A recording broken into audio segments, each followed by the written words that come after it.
A combination of rhythmic casting and tremendous patience make fly fishing practically an art form. Today's rods are specially engineered angling tools to snag everything from trout to salmon, but the art of rod craftsmanship was created hundreds of years ago. Utilizing a slow, deliberate process, one Ankeny retiree has reminded anglers that a combination of bamboo and craftsmanship may be the best way to cast a line.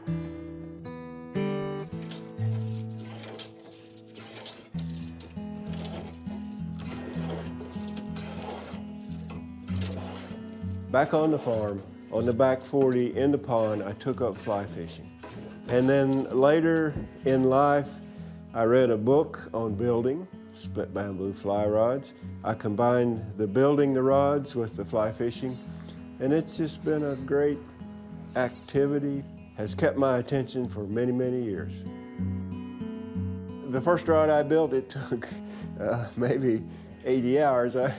I'm not sure, but to keep a good price, you have to keep down the number of hours. And I got it down now to, I think, about 10 hours.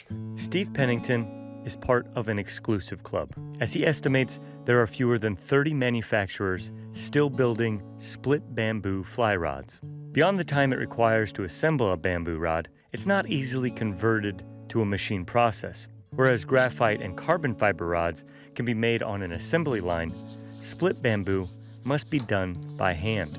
But that hasn't hurt fishermen's desires to fish with bamboo. A lot of fishermen, even though they have several graphite rods, they will want a split bamboo in their collection just because it's handcrafted from natural materials. They've been built with split bamboo for over 100 years now. They are valuable as a collectible. But beyond nostalgia, they are also practical. Bamboo is one of the strongest natural fibers on the planet. Learning to work with it is an eye-opening experience. If someone would want this as a hobby, the good thing is that the depth of the hobby never ends. Building a rod from split bamboo, building the reel seats is almost like making jewelry. You can just get into all kind of other fields in this hobby.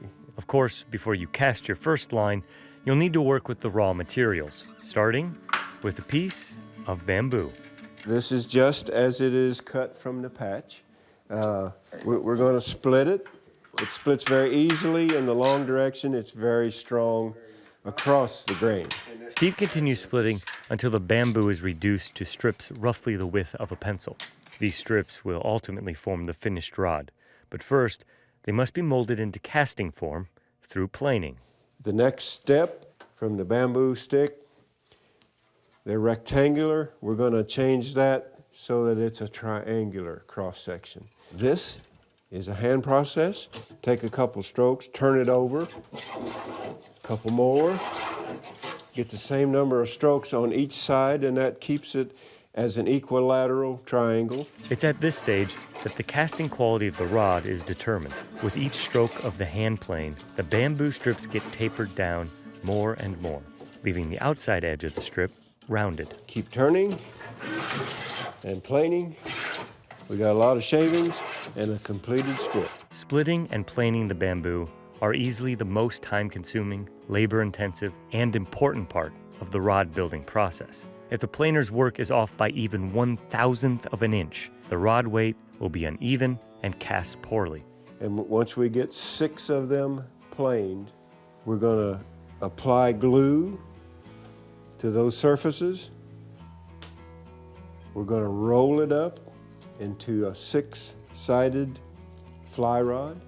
We're going to bind that with string until the glue dries. This is one that where the glue has dried. We'll take the string off. We will scrape off, and it scrapes off really very easily. Bamboo naturally has a very textured and rough surface, so after scraping, Steve smooths it out further with steel wool and sandpaper, leaving a shining fly rod ready for assembly.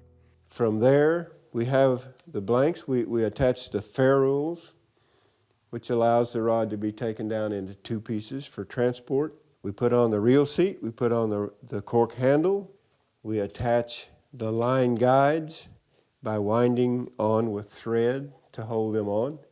We apply a varnish over the wraps and over the rod itself, and then we make a tube and a bag, and that's the process.